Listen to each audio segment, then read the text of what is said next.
Hi everyone, welcome back to the Fly Culture podcast. The word legend is too easily used these days, but in the case of my guest today, it seems appropriate. I'd be willing to bet that you have one of his flies in your box. He's also written numerous articles, helped develop fly lines, worked with rod companies, and has just released his book, The Klink. Everybody, I've got Hans van Klinken on the podcast today. Hans, it is great to catch up with you. How are you doing? I'm guessing you're pretty busy.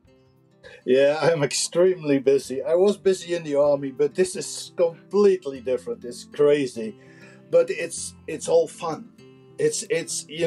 I'm actually busy, but also relaxing, and it's all hobby. And it distressed me and all those stuff. Even when crazy busy. Even I was up at 6 o'clock already answering emails and was doing something on social media, which is not my thing.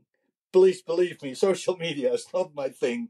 But yeah, and just the books came in. The books, my part of the books came in just an hour ago. So I have some books now as a backup. When I meet somebody who wants to get a book, and I even get people coming from abroad coming to me to get a book because they want a signed copy. Well, that's amazing. Yeah, it's really busy, but it's relaxed. I'm very relaxed. I'm not nervous for this podcast, and I feel good, and it feels good to be a part of it. And 2 weeks ago, I had my first ever podcast. And I was said, oh my God, this is a podcast, really? And then you asked me, I said, right away, yeah, let's do it. Nice. So let we see how it turns out. All depends about your questions. I promise I'll make them really nice. And I know we caught up. I remember asking you on the podcast a number of years ago now. You were one of the first people I really wanted to get along. And you very politely told me that it wasn't really something that you did at that time. And I'm absolutely thrilled that you've joined me today to talk, and that's great news. There is much to talk about, so I'm really excited to move on to that. But like you said, the excitement so far with the book, and I know you sent me a picture of the boxes in your house this morning, so that must be a wonderful time. But you used the word fun already, but you've been associated with fly fishing for such a long time. Has it all been fun for you?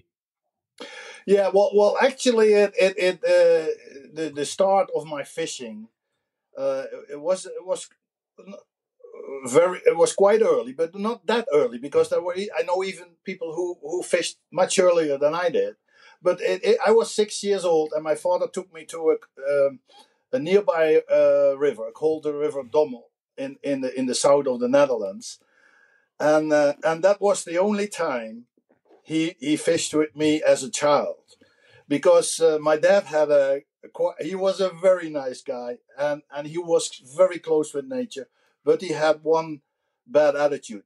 He was extremely competitive, and when he doesn't win, he got a bit nasty to get along with him, right? And that exactly, what was happened. I beat him probably by 20 fish or something. So he said that well, next time you go alone, you can fish, he said. So that was my start. But I grew up in a family that was where my father was a very hardworking man, and he has his own business, Central Heating Company, and he worked so hard. And the time it was a little bit shorter was the summer months. And then he took a 5 or 6 weeks holiday with the whole family. And we grew actually up in our family that a holiday was like a holy thing. We get a little present at birthdays. We didn't do anything with Saint Nicholas. We didn't do much with Christmas, but we went out for holiday 5 or 6 weeks to Scandinavian, or to actually mainly to Scandinavian, because my parents loved Scandinavian. And it was also for in Finland for his business, because he imported saunas from Finland for his business, right? So I worked in his company, I just get a few pennies for the weekend, but I couldn't spend them anyway because I had to work till Saturday evening, 11 o'clock, and then when the time was there to go on holiday, he gave me 2,000 guilders, which was a huge amount of money if you are 16 years old. Because that was the first time I got it. And then he made the biggest mistake in his life. He said to me, Hans, you get your money. I pay your Interrail card also. So to get 1 month free traveling with train in Europe, and then he said you can buy the one to get back. You can buy from the money, and then you just come back when the money is gone. Okay, I said that's a good idea. So 3 months later, I came back with still 1,500 guilders in my pocket. And that doesn't mean I was saving the money all the time, but all people invite me. I was alone, 16 years old, alone, and all people, they pay for me. They helped me. They fished with me. They invited me. They gave me food, and I couldn't believe it. And I said, this is my countries. This Scandinavian people, they are so great. And that's actually, I fell in love for the fjords, for the mountains, for the midnight sun, for all those kind of things, because my first travel was, of course, 16 years old when I was alone. I went up to the northern part. I wanted to see the Noordkaap and all the Kirkenes and all those very, very far away things. And that was the first year I was alone. That was 16. But in 15, when I went still with my parents, and then they had a house in the south of the Norway and in the center of the coast of Norway, and then I agree with my parents that I go from one house to each other by hitchhiking, and that's actually was 2 weeks. I had time for it, and I made it, and then I said, well, next year I go alone, and that's why I went so early at age 16 by myself, all by train, by hitchhiking. And I learned a lot of tricks during that trip, of course, how to get the people stop, because what I did was I put my fly rod in my backpack, and then all the fishermen, they were stopping. But then one of the fishermen said, he said, oh, you're fly fishing. You said, well, what you do next time when you're walking beside the road, you put your fly rod upside down so they can see the reel and that you can see that you are a fly fisherman. Because then more people will stop for you. You don't even have to hold up your hand and so. And that are the tricks I run into actually all by accident and feelingly, and it went so well. That's really nice. And for you, that journey, did that sort of cement your association, your love of fly fishing, that clearly, and speaking to you now, your enthusiasm and passion for fly fishing is burning equally as strongly? But was that the starting point for you? Well, the starting point actually was at age 9, when we were in the Mandal River in the south of Norway, and I still fished with a spinner rod, right? And then I hooked a big salmon. That was 9 kilo, very big one. And I was 9 years old, imagine that. And I called my dad to help me because he was also fishing with a spinning rod. And he hooked also a big fish. So he couldn't help me, and I had to land the fish. And that time, we had to kill it and we eat it, because that was not very strange in so many years ago, right? But that was the start that I got hooked on salmon, and I said, this is what I gonna do. And then at age 15, I was at age 16. Sorry, I was in Donbass in somewhere in the center of the south of Norway, and I learned actually quite some tricks from 2 young ladies. One was 16 and the other was 19. And then I was camping out there, and then I wake up by sound, and I hear this women talking, and I went out of my tent, and there were those 2 young ladies were fishing with the fly rod. And then I had my fly rod with me for my dad. That was an old cane rod. Terrible rod. Terrible reel. Everything was terrible. The flies were disgusting. And so the girls explained me this rod is not so. It was so heavy, and the line was not so good, and the rod was not so good, and the flies were not good, and so one worked in a tackle shop. She gave me a rod, and the other one she gave me a line and flies, and then we fished together for probably 4 or 5 days. And that was actually the start of fly fishing. And you know, the when I telling this and remember about this, I think I put my father's cane rod against a tree. And when I remember that now, I think it's still standing against that tree, because that's the Scandinavian attitude. You know, they leave the stuff there. If you lose something, they put it at a fireplace, so that somebody can find it and can make you tell you, oh, is it you forgot something or something like that. And I got more and more involved in the Scandinavian way of living, you know. And of course, sometimes it was a little bit tough to get between the people, but when they accepted you, it was absolutely fantastic, you know. And there's so many stories. I in the book there's several of those stories, you know, especially the one when I caught my first salmon and things like that. And it was amazing. I got so much help that the people when I was in my age, from for example like say 18, I had my car, and I always stopped for hitchhikers, and nobody understood. Hans, why are you stopping for all those hitchhikers? I said, well, you don't know how many people helped me and stopped for me when I was in Norway walking beside the road. One thing that's going up north, and see the midnight sun, see the beautiful mountains, see everything, get fish and enjoy life, right?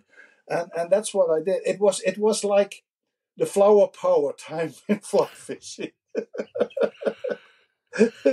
That sounds absolutely amazing. What a trip. And it's interesting. I was thinking about your role because you've worked in the military, of course. Yeah. And it made me think about what you were saying about Scandinavia and your love for Scandinavia. Was there ever a temptation to move that way and live there? Well, not really, because at that time I didn't have so much money. That's one. Another thing is I worked in my father's business, and the intention was to stay and working in my father's business. But as my father was very clever too, because we got letters from the military or from the government that I have to go in the army. We had a subscription army that time. But my father didn't show me the letter. He just wrote them back. Well, I cannot miss my boy, my young boy. He has to help me out in my business. And he did that 5 times. So they allowed me, actually my father, 5 times to keep me working in the business, until the 6th time they said no, not anymore. So you have to go in the army. And then I went in the army and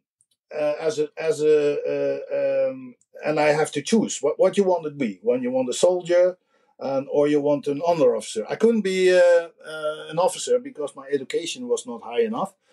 But then I saw all those soldiers in lane to get food, and I saw all the honor officers eating on a table, and the soldiers were serving them.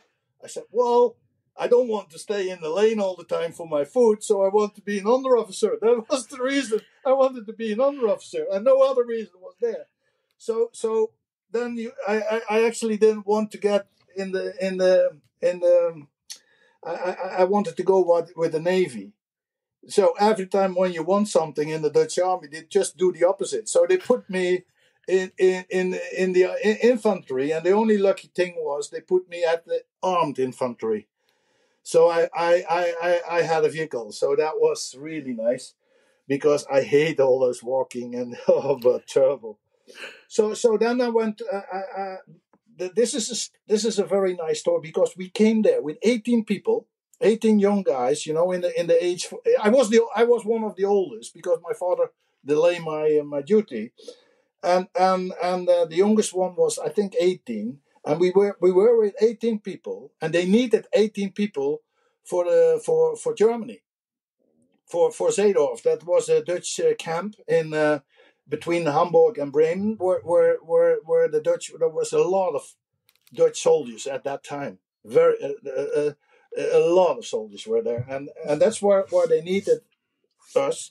So we went there with 18 people, with 18 young boys, just all passed our education as a sergeant, and then we did our duty there, and it went for all of us so well that all 18 of us want to go back in the army as a professional military guy, right?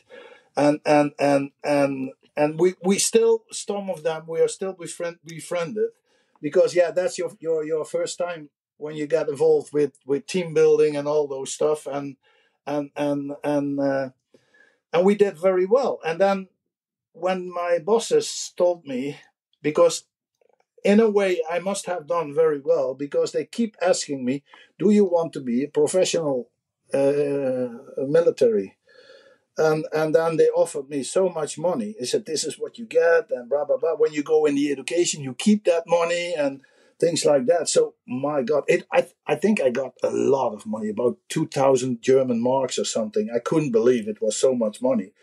And then when the army was done, and my father said, well, I cannot pay that. Well, I said that I have 16 months this money, so I cannot get less now. No, he didn't want to pay it. So then my mom said, you stay in the army, and then you can go out early, And my task actually was, my goal was, there was so much friction, between those people who has to go in the army and some of the professional guys, military. In Germany, they were very good, and they really knew how to educate those young soldiers. They still crying when they arrive, and they go really back home the 12 months later as a guy, right? As a man. And I saw my platoon sergeant major and of sergeant. He showed me a way of working with these young guys, that I said, well, if I stay in the army and I want to be in the army, then I want to educate them well. I want to make them happy, that they have a good feeling. And if they have a good feeling, I will have a good feeling. And I said, I want to have them a good time. And that's actually what I did all the time when I worked with soldiers directly. And then when I came back after several years, because I went to Germany quite a few years, and then when I came back in Holland again, I went in the arm in the weapon in the shooting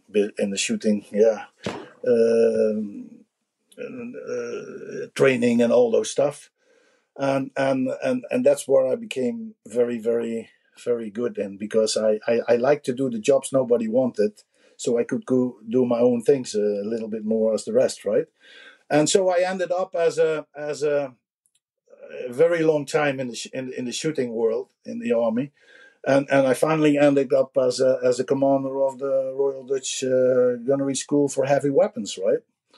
And that's how I got out at age 56.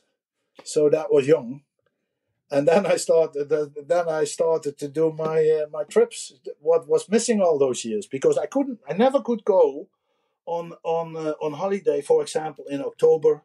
Or early in May, and that was the nice fishing months. October and May, I love to fish, but that were the big shooting exercises. So I never could do it.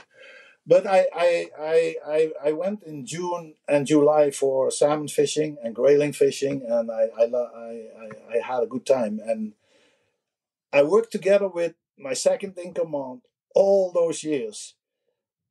And I always, when I get a new job, I get him in as a second of command, because he never went on holiday in June or July, but always in August. And and August was not the best fishing month. So I said, okay. I keep him. That was the reason he was always my second in command. So I had my tricks too, right? I like that. Very, very, it's important to plan your fishing. And we're going to Yeah, move yeah. on very shortly. But I know we had a wonderful conversation the other week where we ended up talking for about an hour and a half. And what you said about your time in the military and training the new guys and helping them along.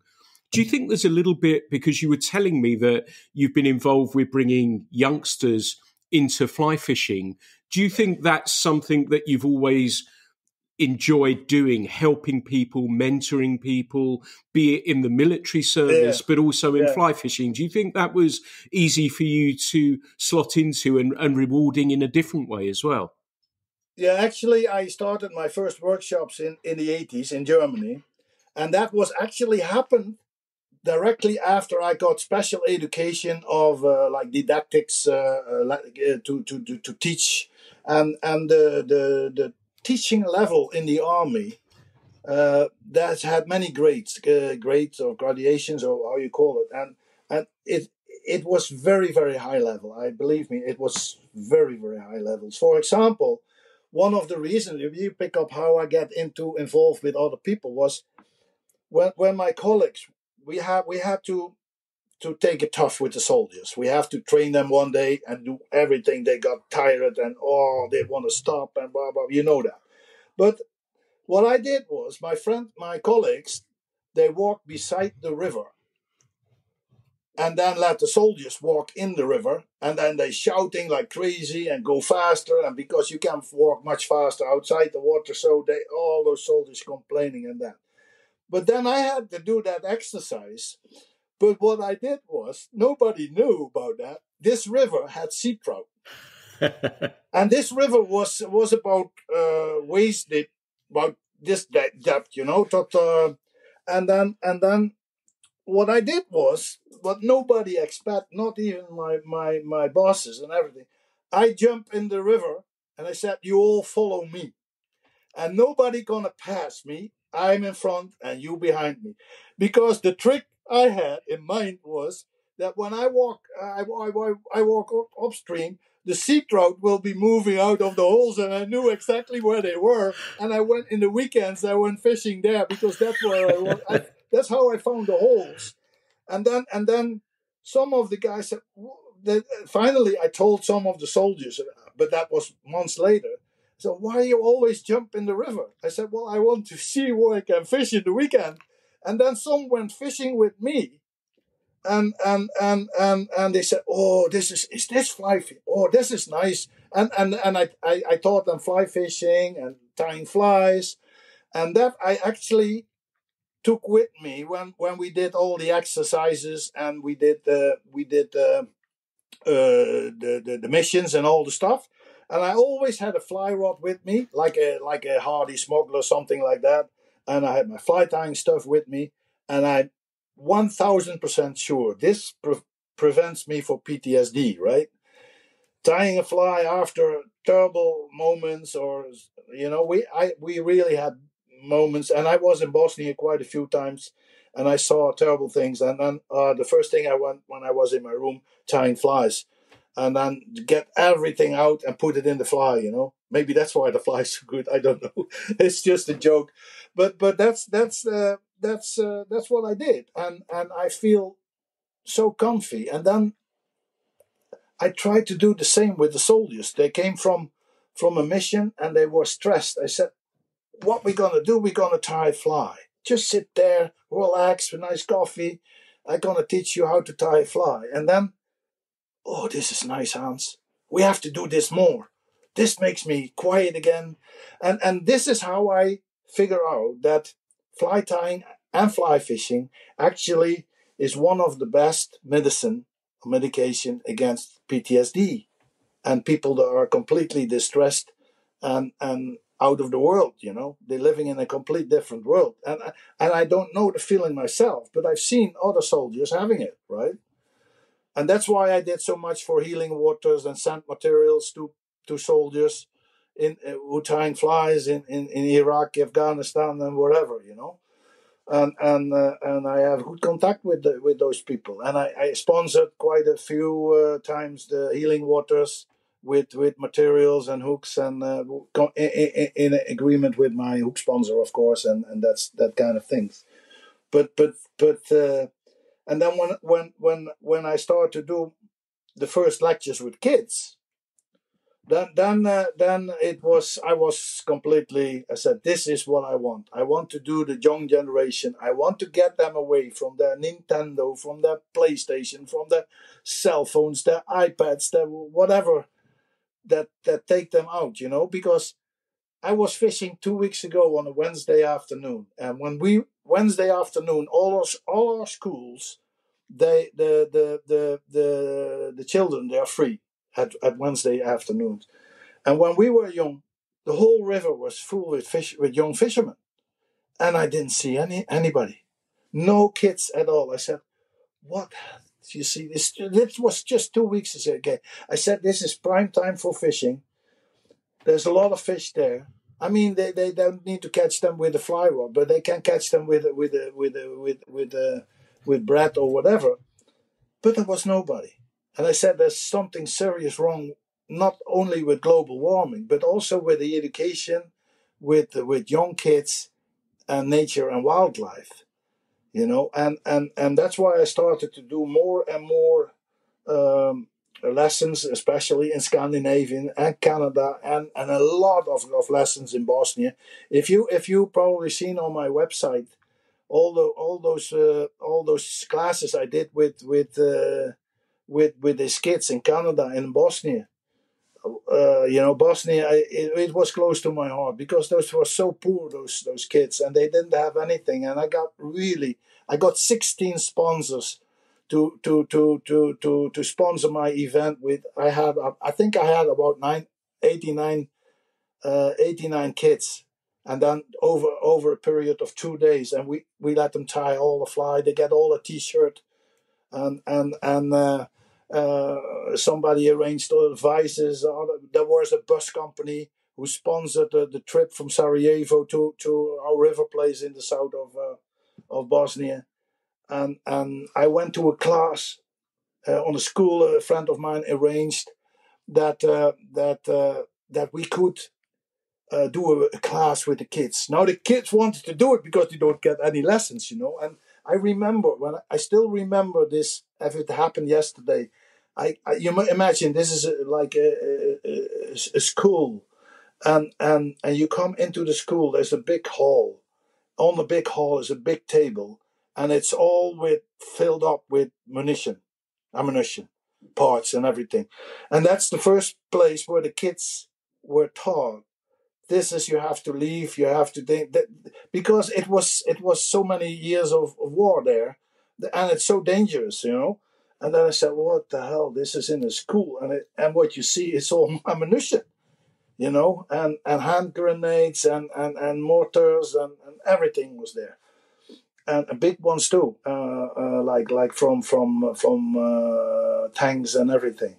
So then I was in the class with the kids, and unbelievable! It was absolutely stunning. And the kids, they learned English from internet. Imagine, they all had a cell phone, and I was just busy for 2 minutes, and I already was on Facebook. I mean, and I not even knew about anything about Facebook. And they follow me, and I talked English, and there was a friend of mine who did the translation, who hardly have to do the translation. It was like the kids understood my English. I knew they didn't understand what I was saying all the time, but they know exactly what I meant, right? And then there was so good interaction with the kids, and I give them presents and everything. And I remember when I did 2 days in the school with a friend of mine, and then when I 1 week later I go back home, and I passed the school, and my friend stopped from in front of the school, and he put a two on his klaxon, toot toot toot toot, and then all the kids look at the window, running out of the school, out of the classes, all to my car, crying, and when are you coming back, and things like that. I mean, my tears were rolling over my sheet, or over my sheets. sheiks. And I said, well, this is what you're doing it for. And my idea was, and my intention was to learn and to teach this children everything about the softmouth trout. This is one of the rarest species of salmonite we have in Europe. And those people are so poor, when they catch a fish, they just eat it. But they have no clue if it's a trout, just an ordinary brown trout, or a rainbow trout. They see it's a trout and they take it. But the same with the softmouth trout, and they're so rare. And I remember I caught 13 one evening with a Klinkhammer, and this is a bottom feeder. It's crazy when you see the head of this fish, this amazing fish. I sent you a copy of this in my mock-up about this softmouth trout, and it's unbelievable. And that's what I try to do with these kids.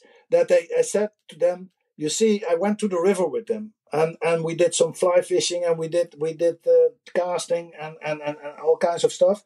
And I said, this is your gold mine. If you know how to treat it, if you keep it clean, if you keep a good number of fish in there, you can rip up all the rich people in Europe. That's what I told them. I said, you have to do that. I said, and then you have your gold mine. You can make money. You can tie flies. You can sell them, and they understood, because it's a tough world for them, And the same in Canada, where I did some workshop with Inuit people, we call them Eskimos, right? Well, and this is probably all orphans or people who are adopted from because their parents were drinking too much and they had no life, And if you see the pictures on my website, for example, when I do the tying with those kids, it really touched my heart, right? Yeah, that's absolutely beautiful. Yeah. What you've done on so many levels, and it's way too soon to talk about legacies. But what a wonderful legacy you have in place there, and so much good that you have done for people, for fishing, and the area as well. And I salute you for that, and thank you for using fly fishing in such a positive, wonderful way. And I wanted to move on just a little bit. I guess that's probably one of the proudest things that you've done in fly fishing. Would that be correct? Yeah, well, working with the kids, especially with kids, and there's a big reason for it, because I remember also very very if it happened yesterday, is when I was 20, and I had some my first meetings into clubs and with on fairs and everything, and then I met people my age now, in the 60s or even older, and famous people too. And then when I was talking about catching salmon and sea trout with a dry fly, it was like my whole world collapsed, because nobody of those old guys they believed me. They said, well, you're a liar. You cannot catch a salmon and a sea trout with a dry fly, because it was not done in the 70s and in the early 80s. And it was the only thing I do, because when I started fly fishing in 71, I was the first 10 years I was a purist. I only used dry flies, and the only luck I had, I was standing there in in a lake where the feeder runs in, and that was full of salmon, and I not even knew what was salmon, sea trout, or Arctic char, but I was catching fish, on dry flies, ordinary dry flies, and just simple ones like the red tech, the Greek fancies, or Panamas, or whatever dry flies I got from people, and I didn't tie first flies in 76, so the first years I only fished with flies from somebody else, and then I said, well, it changed me completely, and I caught so many fish, and then when I want to share that with other people, that was actually it felt bad at that time. It feels sad. I was disappointed. I was frustrated, but it was really good for me because it pushed me in away from Hans,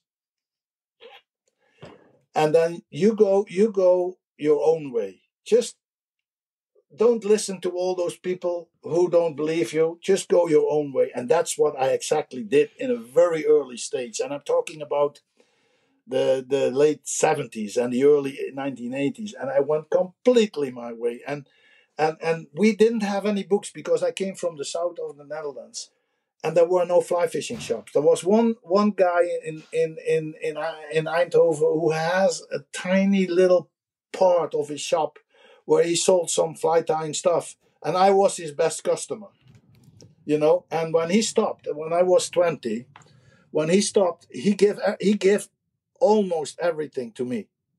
So that suddenly all the fly tying materials came free, and he gave me a book when I got 20, and how to tie flies. I mean, where is it? And yeah, this is the book. This is the book. You know, this is the book from Suk, Whitehead, and Ware. You know, it was black and white book, and this was I tied every fly in this book maybe 100 times, and in when I started fly tying in '74, I had no clue what I'm doing, and I couldn't even figure out how a hackle was done because I had no books. The only thing I had was the flies, and I wanted flies so eagerly, and I wanted to tie them myself because all the flies I bought, they fell apart, and they were shitty flies. They were very bad made. So this was the book I got when I was 20 years old, and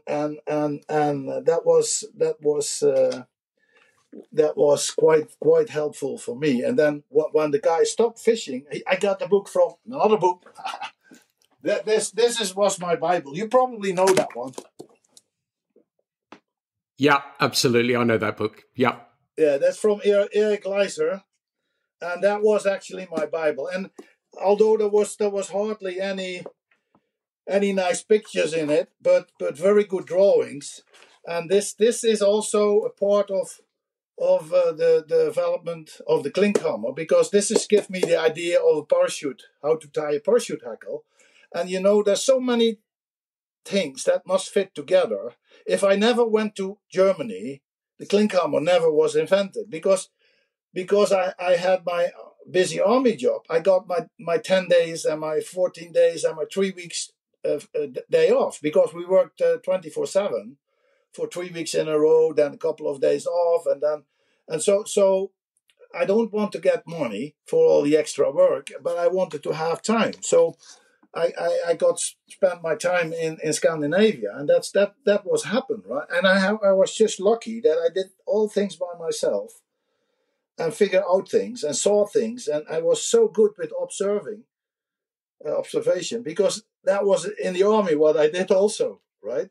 So and that was so everything fit together, and that made actually my attitude. That built up my fly fishing skills, my experiences, and my closeness to nature and wildlife, and that's actually very well described in my book. Because what I did with my book was I wrote. There's some stories are familiar with quite some people, but this is all in a nice book, and it's like an autobiography, you know, like from the beginning until the end, till my present day. It's all in there, and it describes how I get to some flies, what's the thoughts behind flies, how I went fishing there, what I did, what kind of techniques, and it describes actually my life. You know, we call it magnus opus or so, like it's my life work, and that's what I wanted to do. And the reason for my book was actually quite interesting because I wrote for so many magazines worldwide. I had own columns in Malaysia magazine and Canadian magazines, and I didn't write so much for for English magazines, but I wrote a lot for the Grayling Society Journal and for the Flight Dressers Guild in the first year of my writing, and it started in 1986. And when I start all those to build up, and I make wonderful time. I forgot what I wanted to say, but that I said it's all Samuelite anyway. You've taken it in some great directions, and we're going to come on to the book shortly. But I wanted to talk. You mentioned the Klinkhammer, and everyone listening will know that amongst the many other flies you've developed and tied. And I remember the Klinkhammer when it first became commercially available, and I bought them and I used them and I caught fish on them. And it was designed, if I'm correct, for grayling in faster water that were eating caddis. Is that correct? And also, would that be a hint towards your favourite species of fish to catch? Would it be fair to say that the grayling is your favourite species to catch on a fly? Yeah. Well, there's actually two things. I wasn't actually really a trout fisherman, but I adore the grayling, and even a lot of authors like John Roberts and they describe me as a 100% grayling junkie. Because this problem I had in my 20s, when people say I'm a liar with this dry fly fishing for Atlantic salmon. I didn't do much with salmon. I didn't rode much of salmon, but I fished every year on Atlantic salmon, mainly with dry flies at that time. So everybody see me as this grayling freak. And I'm really grayling freak. I am. And I love the grayling. I adore the grayling. I fish for them everywhere. But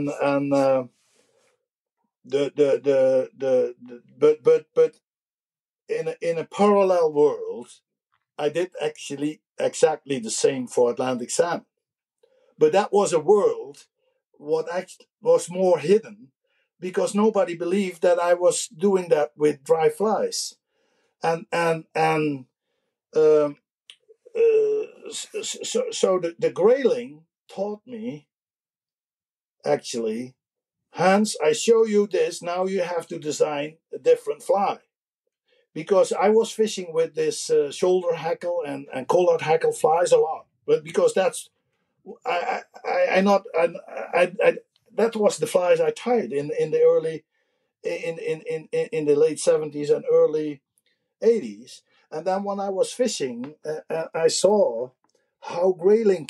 There was a beautiful river we call the Secret River, and there was a 800-meter channel in it, and the river was actually almost 100 meters wide, but you could walk to the channel. The channel was only 3 meters wide, but this channel was a kind of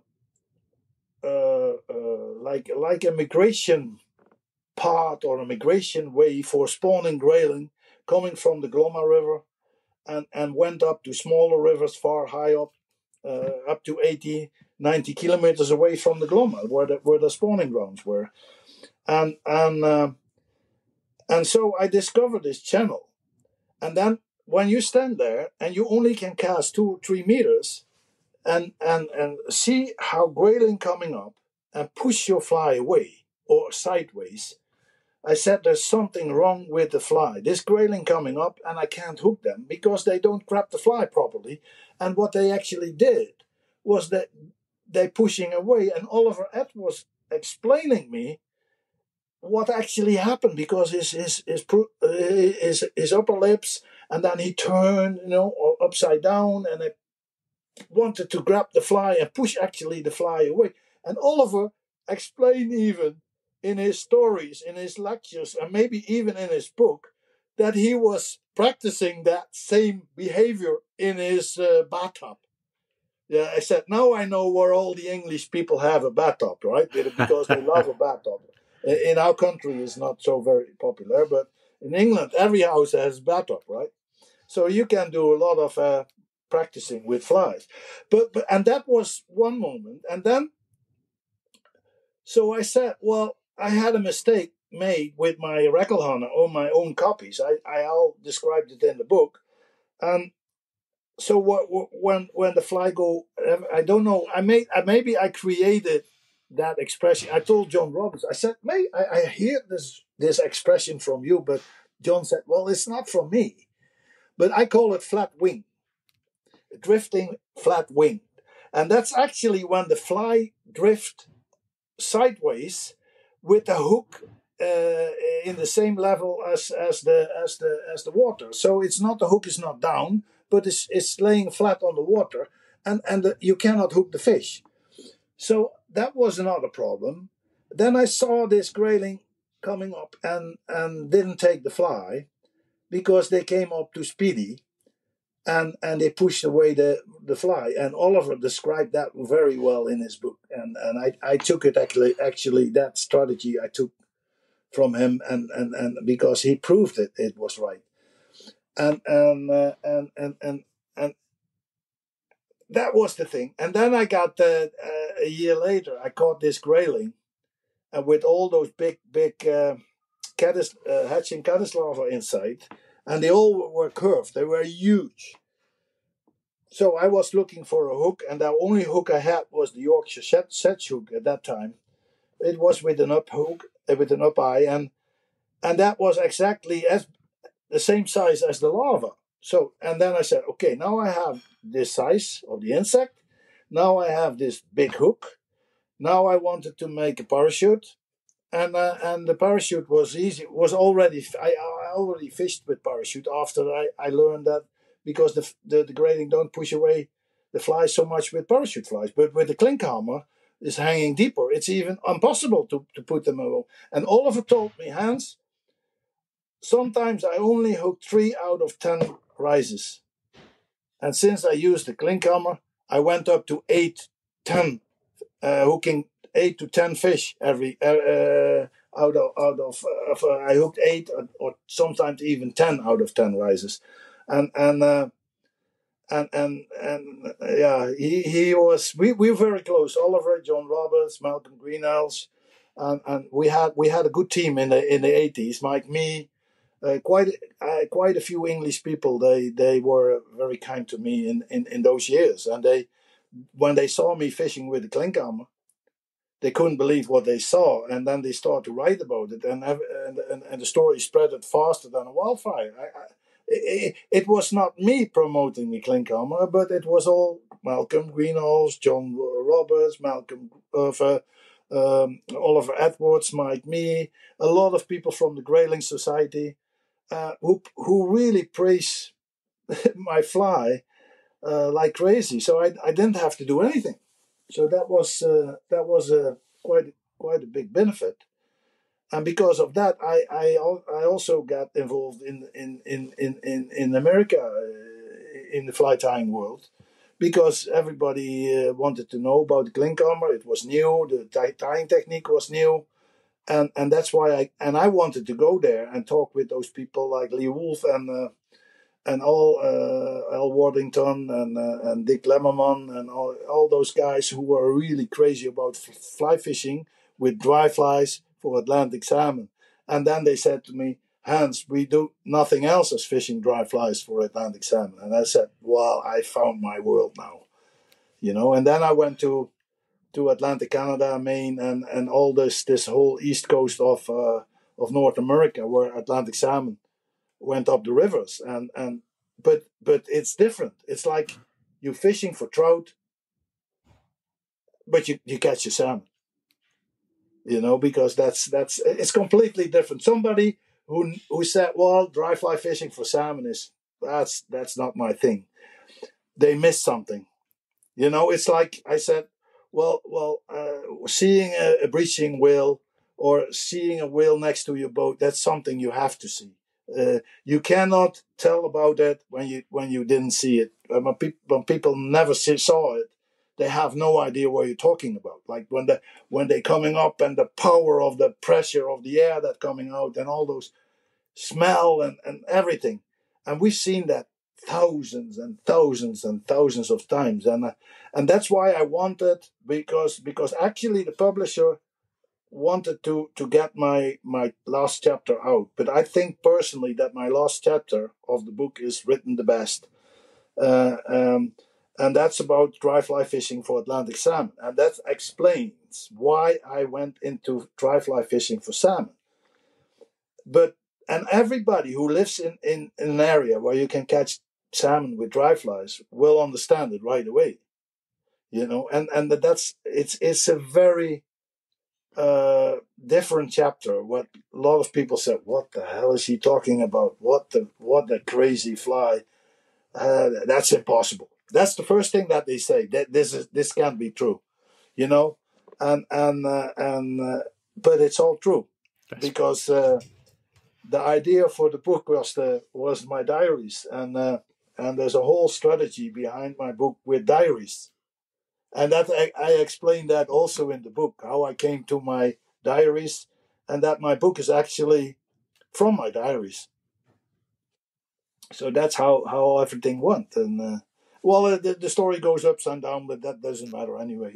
It's a podcast, and I'm not familiar with it, so I can't do anything, right? Yeah, we have no rules here. And it has just been so pleasing to listen. And that story about people saying, well, you can't catch them, and then on dry fly salmon, that is, and then you finding people who are doing the same thing, like you say, must have been an amazing, wonderful, life-affirming experience for you, in that sense, that you'd had to put up with people not believing you, and then finding these people, which is wonderful. And I wanted to get, it's been wonderful to get the backstory for the Klinkhammer as well. And the book, you've touched on the book a little bit. The Klinkhammer is coming up 40, or is 40 years old now. 40 years old, in 27th of June. And so is that the reason that what made you want to write this book now? Yeah, well, I wanted to write the book for a long time, because when I did my calculation, I started the first trials 10 years ago. Then about 8 years ago, I cooperated together with Leon Links, and we started to write each our chapters, and that went quite well till I got cancer, Leon got cancer, then my father died, some family members of Leon died. So then we get all those delay parts, Then I get skin cancer, you're not really motivated, and no inspiration, and all those stuff. So I know my bad times too, but with bad times you lose inspiration. So that was not good for the book, because it cost me 4 years, and exactly the same happened with Leon. And then Leon told me, Hans, well, I because Leon has a big operation and he has cancer, so he said, Hans, he had to do a few chapters, and I still had to do a few chapters. And then Leon said to me, Hans, please, can you continue with the book by yourself? I will keep doing my pictures for the tying steps and all those stuff. So that was a relief, because I didn't want to have any changes in the quality of the pictures and all those stuff, especially for the tying session. I did some chapters. I did the tying steps myself and tried to do it in the same way as Leon did. But anyway, when Leon stopped and pushed me, Leon said, I have a book and I have it published in several languages. Now it's your turn. And then I finally said, okay, I will do it. So then I probably continue. It was done in 4 months. I went in warp speed like crazy. I don't know what happened actually, but what I didn't realize was that the book actually was already ready for a long time. Because what I did was I made my own layout for the book. I had put everything together. And then when I sent my PDF to the publisher, they were amazed. They were completely amazed. Hans, this is a book. It was already, because I made every chapter. I work on chapters individually, and I worked every chapter by myself on InDesign, and I had no desktop publishing background or whatever. I just knew what I knew from my duties in working editorial staffs and things like that. And I thought, this I don't like, so I make it this. Yeah, this is I like, and I make it exactly in the way I liked it. And that's the same. One of the reasons I wrote the book is because every time I deliver articles, they all skip a lot of text, and I'm not short with words. So my articles get so short, and I said, well, the most important things are missing now. So then I said, when I work on an own book, I actually wanted to do a magazine after I got retired, and then I made my own magazine, and then I made another one, and then one guy who was very good in desktop publishing, he said, Hans, because I wanted to put it online. It was like a 240-page magazine, and then the guy who was involved with desktop publishing, he said to me, Hans, if you put this online for free, I cut your balls.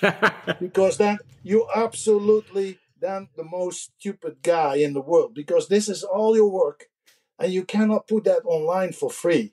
You have to do something with it, make a book from it. And then I started to work on the stories I had in my magazine and started to make it like a book, right? And with Leon together, and then I did the calculation before I sent my final stuff for me to the publisher. We probably had together 800 pages.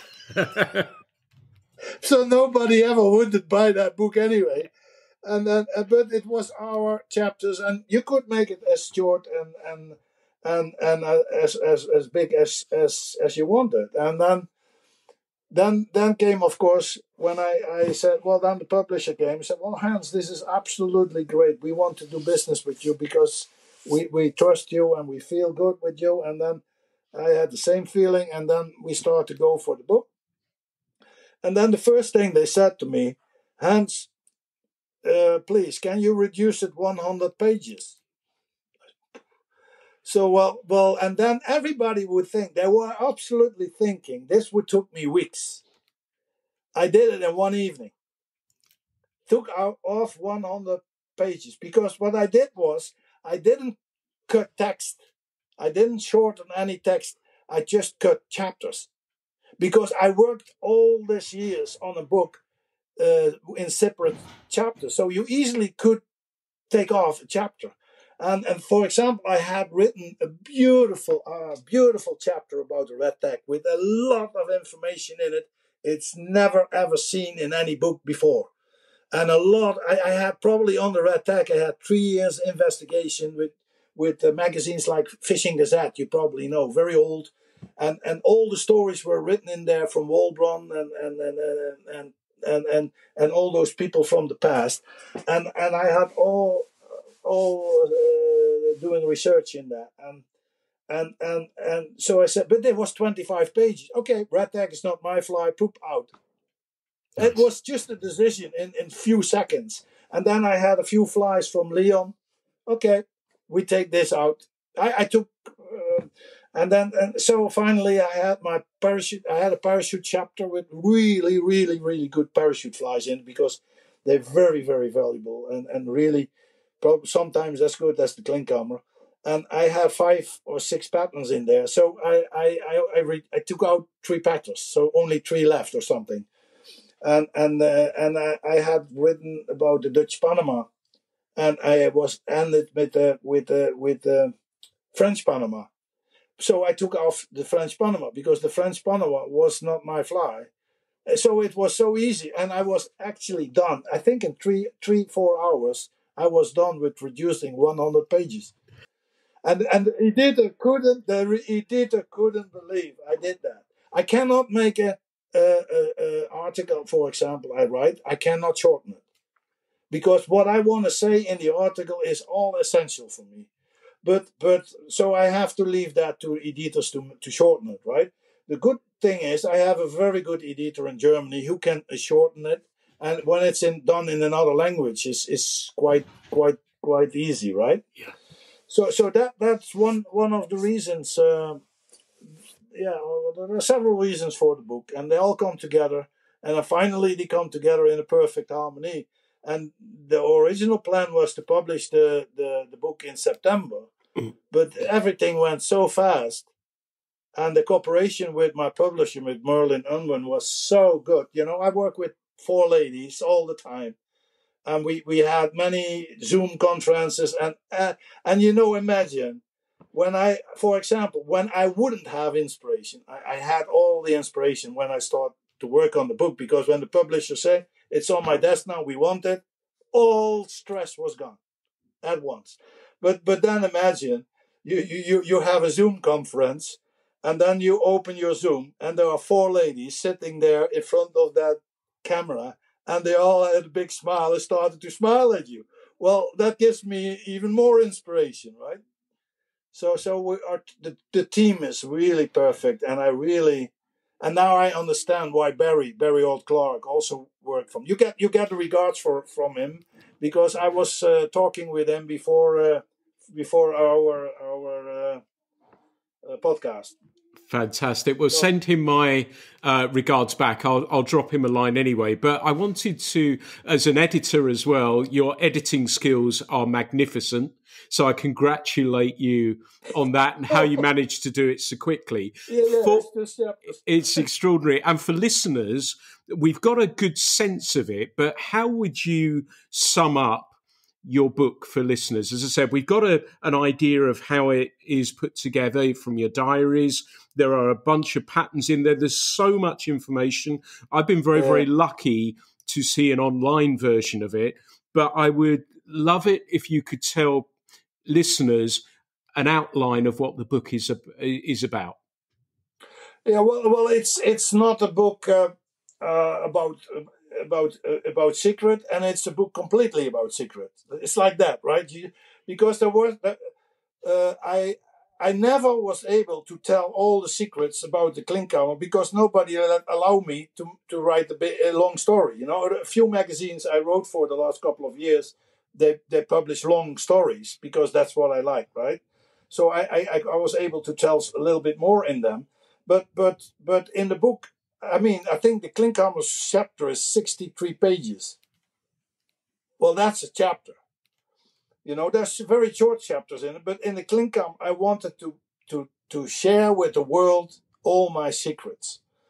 And the secrets start with how you came to the fly, and then and the chapter before the Klinkhammer is going into parachute flies and the history of parachute flies. I go really deep in that one, and maybe not everybody will agree with me, but my research was done so long and so intense, and I think I had quite good proofs for my statements. I actually didn't make any statements in the book. I let actually the people design and make that the conclusion, because it's very, very hard to say this and this and this and this. This is how it is, because about parachutes, flies, you don't know. I know a very good English writer, very famous. I don't mention any name. And he claimed the first parachute fly was invented in 1912. He claimed that several times, but he never came with proofs. So then, in a time with all those conspiracy theories and everything goes in our own life. But how the hell you can say that when there's no proof? And he said the parachute fly is invented in Australia. Well, when I did my research, it's all around the 1930s, 1933, and things like that. So there was a good story in the 80s published about Helen Todd, with a lot of people claim she is the inventor of the parachute fly. However, the guy, she worked for this guy who produced the parachute flies and sell them commercially, and she gets £6 a week or whatever, or 6 shilling a week. It's very, very tiny. It's all in my book, anyway. and but when I dig deeper and deeper, and then I was contacted. I got in one way or the other. I got in contact with James Hardy, and he sent me the patents that that were made from the U.S. And there were two patents. One was made in the U.S. and the other one went to England. And then there was dates on it, and the American one was dated, I think, 1934. So that was after Hill and Todd came with a parachute fly. But the other one was with 1933. So that was before Hill and Todd came with a parachute fly, and that patent number is completely frustrating because it shows up everywhere. And I explain it all in my book because it's research work. It's a bit technical, but I think I dig so deep in it that it's very, very tough to say who really is the inventor of the parachute flies. But I give my conclusion in the book from this. This is what I think, and I let people conclude what had happened. So that's from the parachute flies. It goes to a few Scandinavian parachute techniques, very, very good ones. And then I went to my Klinkhammer, and that's a huge chapter. So what I try to do in the Klinkhammer chapter is how I get to it, how the materials. I describe each material, why it's so important, and why I hardly change it in 40 years. Because I still use the same materials as I used in 40 years ago. But you know, for example, about the hackle is a lot described. There's a lot about polyyarn, why I use polyyarn, and a lot of people have no clue about polyyarn. And they and some using Antron and claiming and doing it like it's polyyarn, but it's not polyyarn. It's completely different material, and it sinks. And polyyarn floats, right? It's a lot lighter than water. So all I described that in the book. So I try to let people understand why I'm so focused and fixed on those things, because I could see with my own eyes when I drop things in the water what happened. And that's what I make this is what happens, so this is the way it is. You know, for example, if you put polyyarn on a hook, on a big hook like I did, and you drop it in the water, even with a floatant, it will sink because the hook will pull it down. So you need at least a good parachute to get it floating. And then with all my big flies, except what they say from size 10 and up, all my parachute flies, all my Klinkhammer, they float on the wing. Not on the parachute has nothing to do with the floatability of my big Klinks. But the polyyarn keeps the fly floating.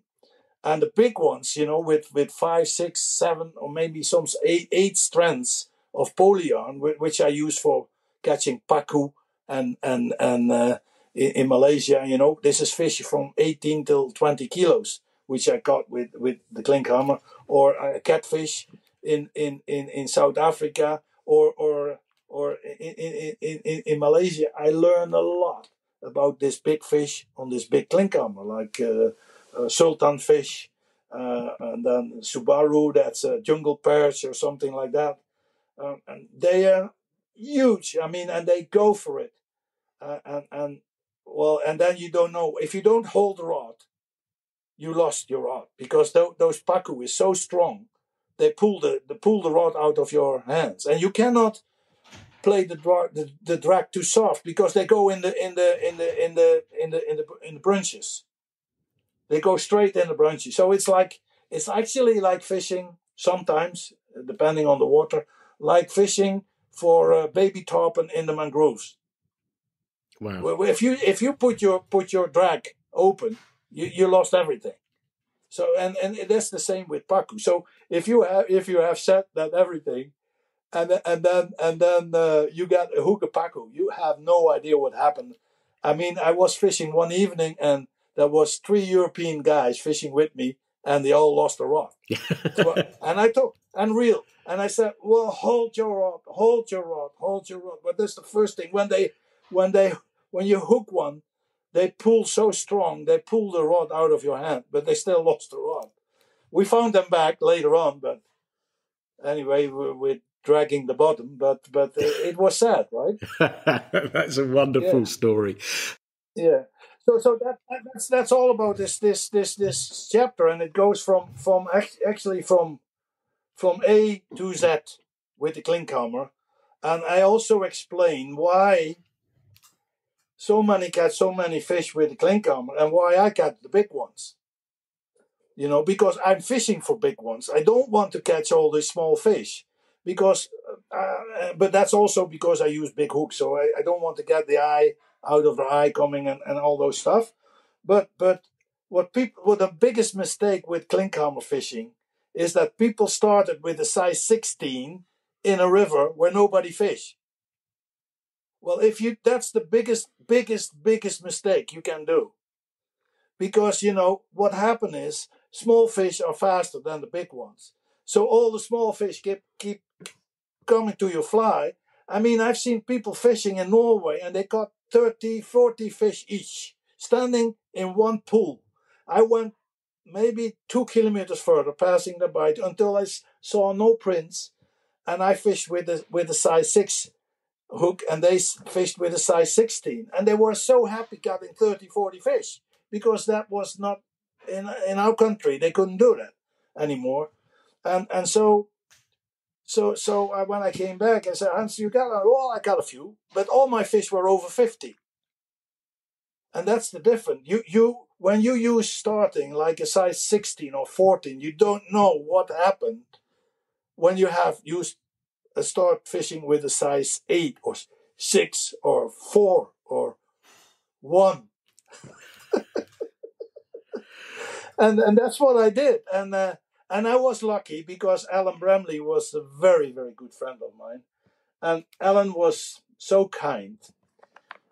When I always said, oh, I actually need a bigger hook. So when I had a birthday, he sent me 1,000 hook size 6, or he sent me 1,000 hook size 4. So nobody has these hooks, only me. He just made this 1,000 hooks because he said, well, I don't sell them anyway. I give them to Hans, right? And so that's why I had those hooks, so I could experiment with these big hooks. And then I started with tropical fishes. And you know, the only fish I didn't catch, well, there's more fish I didn't catch, but for example, when you compare my Klinkhammer with the leadhead caught more species because it's a bottom bouncer. It's fishing deep. I caught bonefish with the leadhead. I caught pacu with the leadhead, and you see, I got pike with the leadhead. You can catch everything with the leadhead, but you cannot catch a bonefish with a Klinkhammer. That's impossible. I don't have to try it because that doesn't work, right? I can do it, you know. There's one trick. If you put the lead shot on the wing, because people said, was a friend of mine from the south of Holland, and he wanted to tease me, and he said he had proofs, and he showed me the pictures and everything. And because I said, well, I the only thing I can do is catching a bonefish with a Klinkhammer. And he said, Hans, he sent me big pictures, and he said, Hans, I got the bonefish with a Klinkhammer. Well, it's actually not a Klinkhammer. I call it a Klinkhammer. Because he put just a lead shot on the wing, so it goes upside down and fished on the bottom. And that's how he got the bonefish. But that was just to tease me and make fun of it. But that's the way how you can fish too, right? Absolutely. What wonderful stories. I'll talk to you offline about bonefish because I've got a theory about Venezuela and the fish that come up to the pelicans and will take gummy minnow floating. So that might be something to think about. That might be the place to do it, because that's the same with what you call this fish, mullet. Yeah. Some mullet are feeding in a pipe that's getting waste into the ocean, and then that's what they eat for what's coming out of the pipe. Yeah. And that's where you can catch mullet on quite different flies as in the natural behavior. And that's the same with your story with I never had that. I only fished Cuba and Belize with bonefish. Belize was very small fish with bonefish, but Cuba, very very big bonefish there. Yeah, absolutely. Now, we've spoken for well over an hour, and I hope listeners will forgive me because you've got so many wonderful, interesting stories, and I've absolutely loved hearing them. What I would love to know, though, is where can listeners buy the book? And I'd like to say, first off, that I asked Hans to come on.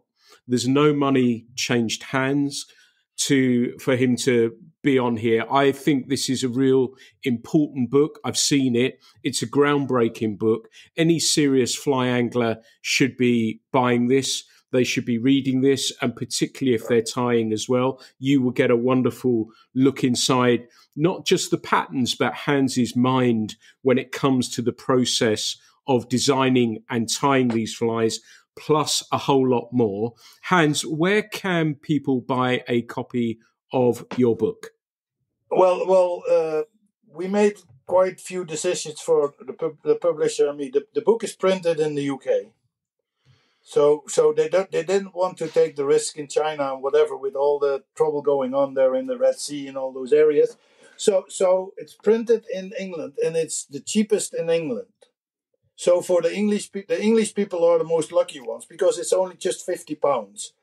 And of course the post and package is quite a bit because the book is 1.9 kilos. So, but anyway, in England I just published a list on my website with the addresses where you can get. It's now there's quite a few countries are not on that list on my Facebook because they have an option, but they didn't have ordered the book yet, so we didn't put that in the list. But it's available in Germany. It's available in Bulgaria. Unbelievable in Bulgaria, in Czechia, in Norway, in Finland, in Holland, in Belgium. I will do probably myself. And then there's some people did inquiries from Ireland, in Italy. It's really quite well available. There was a big order going out to Italy, and it's shipped to at this moment. It's shipped to New Zealand, Australia, even Tasmania, UK because of US because that takes quite a long. It takes a long because they all go by boat. And it takes a month to get in the book into US, and the US will probably, the Canadian market will probably order that from the US. I'm not sure how that works because I don't do anything I do a little bit marketing, but I don't do anything with trade or whatever. And it's true what you say. I'm not so interested in money because I never sold a Klinkhammer in my life. The only time I sold them was when I did some for charity reasons to get money. And that's the only reason I let people sometimes pay for my workshops too, to raise charity when there is something for kids for recovery or whatever, for cancer and that sort of things. And with it's the same with the book, and that's why I wanted to give it to sellers. They can order the book and they make the money, and I don't want it. I don't need it. I have my pension, so it's okay. But I love to get the book on the market, and that was a huge trigger for me, actually, because I'm not native English, and if you write a book not in your own language, it's a challenge, I can tell you. And I was so worried because, of course, there are many mistakes, but they're not really strange mistakes. They're all the same mistakes. They're coming back all the time, and but the publisher said, "Well, Hans, it's not actually a mistake. My word only sounds a little bit better." And when I read the sentence after the correction, I said, "Well, that one word makes this sentence 10 times more powerful," and because that's what happened when you're not grew up native English. And I was so nervous when I sent my book to the publisher. I said to Karen from Merlin, I said, "Well, the only thing I'm most worried about is about my English."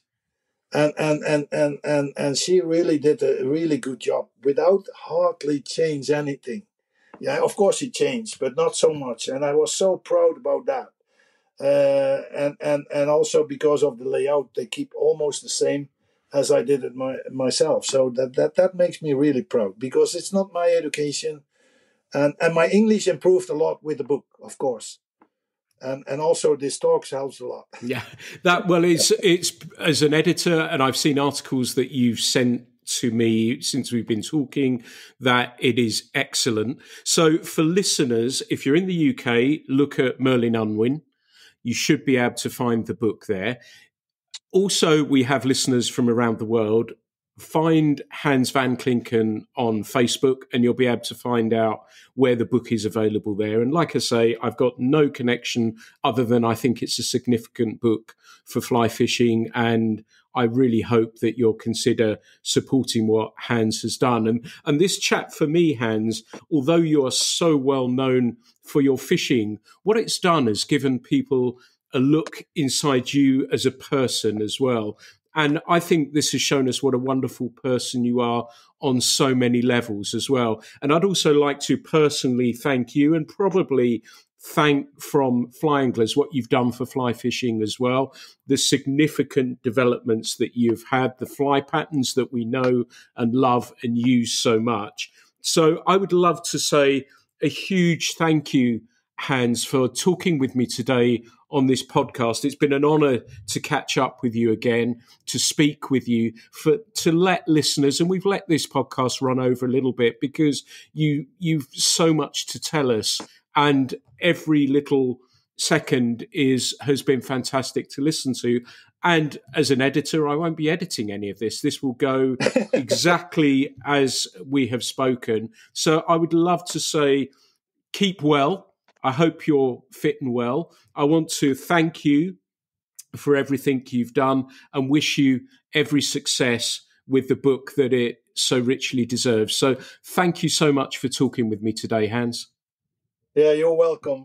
And I'm very pleased to join the podcast, because it's for me an entering in a new world. And of course, well, I like to do it. And there was a good atmosphere. We have a fly fishing chemistry, and that makes it all how the podcast went out. And thank you very much for having me. You're absolutely welcome. And my day has been made that I've got chemistry with Hans van Klinken. So my season has been made. Yeah. Big bromance. Yeah. Well, everyone, this has been another episode of the Fly Culture Podcast. It's been a fabulous one, and the chance to speak again with another fishing hero of mine, and to hear Hans's thoughts on so many different levels. It's been an absolute pleasure. I hope you've enjoyed this episode as much as me, and if it's kept you company on the way to the water, I hope you've got some fishable water. I hope you're able to get out there. As ever, there'll never be a charge for this podcast. I just want you to enjoy these things, and I hope you'll get the opportunity to read Hans's book. As ever, thank you for listening. There'll be plenty more episodes coming very, very soon. The Fly Culture Podcast is brought to you in association with Fly Culture, a quarterly published magazine owned and run by fly anglers. When it comes to fly fishing, we've got you covered.